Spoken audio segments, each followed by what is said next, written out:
Cuba is often reduced to a handful of images: old American cars, cigars, salsa music, revolutionary murals, and tense relations with the United States. But the country is far more complex than those symbols suggest. Officially the Republic of Cuba, it is an island country in the Caribbean, made up not only of the main island but also thousands of smaller islands, islets, and cays. It sits at a strategic crossroads where the Caribbean Sea, the Gulf of Mexico, and the Atlantic Ocean meet. That location has shaped almost everything about Cuba: its colonial history, its economic value, its military importance, and its outsized role in global politics. Geographically, Cuba is the largest country in the Caribbean by land area and one of its most populous, with around 10 million inhabitants. Havana, its capital and largest city, has long been the political, cultural, and economic center of the island. Cuba lies south of Florida and the Bahamas, east of Mexico's Yucatan Peninsula, west of Hispaniola, and north of Jamaica and the Cayman Islands. This position made Cuba a natural maritime hub. For centuries, whoever controlled Cuba had influence over trade routes, naval movement, and access between the Americas, Europe, and the Caribbean basin. Long before Spanish colonization, Cuba was inhabited by indigenous peoples, including the Guanahatabe and the Taino. These communities had their own languages, social structures, agricultural practices, and spiritual traditions. Spanish arrival in the 15th century transformed the island violently and permanently.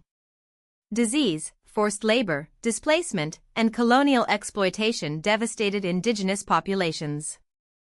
Over time, Cuba's population became shaped by three major historical roots: indigenous peoples such as the Taino and Siboney, Spanish settlers and immigrants, and sub-Saharan Africans brought through the transatlantic slave trade. This mixture deeply influenced Cuban music, religion, language, food, and identity. For centuries, Cuba remained part of the Spanish Empire.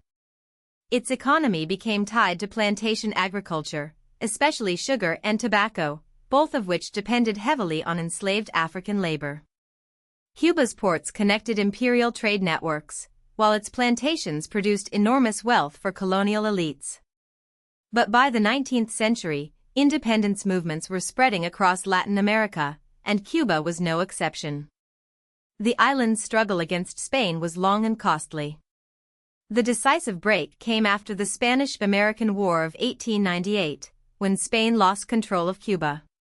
The United States then occupied the island, and Cuba formally gained independence in 1902. Cuba's independence did not mean complete freedom from outside influence. The United States remained deeply involved in Cuban affairs, economically and politically. American businesses invested heavily in sugar, land, utilities, and tourism. Cuban governments during the early 20th century faced recurring instability, corruption, and military pressure. In 1933, a coup toppled the democratically elected government of Carlos Manuel de Céspedes y Quesada, opening a long period in which military figures held major influence. One of the most important was Fulgencio Batista, who would dominate Cuban politics in different forms for decades. In 1940, Cuba adopted a new constitution that was considered progressive for its time, promising social rights and democratic reforms. But those ideals clashed with political unrest, inequality, and elite power struggles. In 1952, Batista carried out a coup d'état, canceling elections and establishing an authoritarian government. His rule became associated with repression, corruption, and close ties to business interests, including foreign investors. Opposition grew across Cuban society, from students to workers to rural communities. Among the resistance groups was the 26th of July movement, led by Fidel Castro, which would eventually become the driving force of the Cuban Revolution. In January 1959, Batista's government collapsed, and Castro's revolutionary movement took power. At first, many Cubans and observers abroad saw the revolution as a nationalist uprising against dictatorship and inequality. But the new government quickly moved toward sweeping transformation, land reform, nationalization of industries, expanded education and health programs, and political consolidation under revolutionary leadership. Over time, Cuba became a socialist state aligned with the Soviet Union. Fidel Castro became the defining figure of Cuban politics, ruling for nearly half a century and turning the island into one of the most visible symbols of anti-imperialism and communist governance in the Western Hemisphere. Cuba's revolution changed not only the island but also the Cold War. The United States viewed a Soviet-aligned socialist government just south of Florida as a major strategic threat. Cuba, meanwhile, saw U.S. hostility as proof that its revolution was under siege. The most dangerous moment came in 1962, during the Cuban Missile Crisis. After the Soviet Union placed nuclear missiles in Cuba, the United States demanded their removal, and the world came frighteningly close to nuclear war.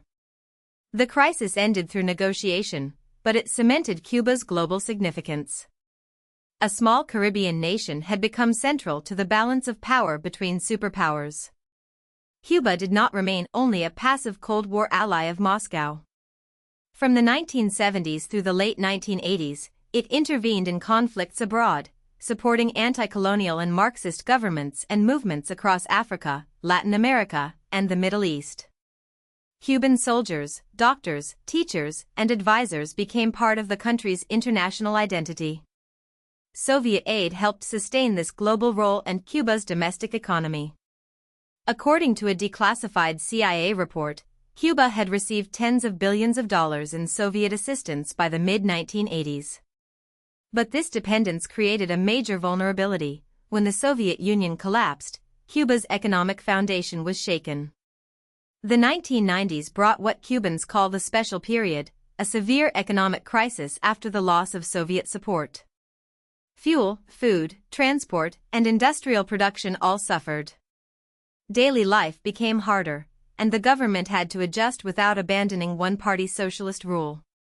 Tourism expanded, limited market reforms appeared, and foreign currency became increasingly important. Cuba survived the crisis, but the special period left deep marks on society. It showed both the resilience of the Cuban state and the fragility of its command economy, especially when isolated from major trading partners and dependent on external support. Politically, Cuba remains a socialist state where the Communist Party's leading role is written into the constitution. It is currently the only communist country outside Asia. Supporters emphasize sovereignty, social programs, anti-imperialism, and resistance to U.S. pressure. Critics point to authoritarian rule, the prohibition of political opposition, extensive censorship, and repression of independent journalism. Organizations such as Reporters Without Borders have ranked Cuba among the worst countries for press freedom. Leadership has changed, but the system has remained. Fidel Castro retired in 2008, Raúl Castro succeeded him, and Miguel Díaz-Canel later became president and then Communist Party leader, the first national leader born after the revolution. Cuba's economy is one of the world's few command economies, dominated by state planning, tourism, exports of skilled labor, and traditional products such as sugar, tobacco, and coffee. The country is also shaped by the long-running United States embargo, in place since 1960, one of the longest-lasting trade and economic measures in modern bilateral history. Cuba argues that the embargo is a central cause of its economic hardship. Critics of the Cuban government argue that internal policy choices, restrictions, and inefficiencies also play a major role. In reality, Cuba's economic problems cannot be understood through only one cause. They are the result of external pressure. State control, limited productivity, and decades of political conflict. One of Cuba's most debated legacies is its social record. The country has historically performed strongly in literacy compared with many neighbors, and after the revolution it achieved notable outcomes in infant mortality, maternal mortality, and life expectancy. Cuba also has universal health care, offering free medical treatment to citizens, and Cuban medical workers have served abroad in many countries. But these achievements coexist with serious problems: low salaries for doctors, poor facilities, shortages of equipment, and frequent lack of essential medicines.